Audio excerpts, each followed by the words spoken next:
Sungguh murni rumah hutan, suci bersih-bersih tidak bernoda.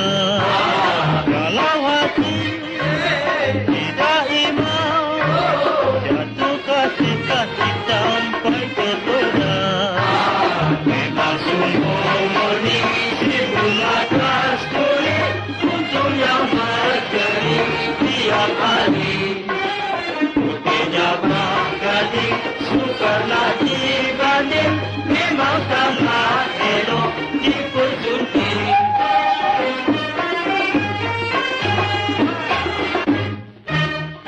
Danian kembang asli, kalau tumbuh-tumbuh di rakyat seni.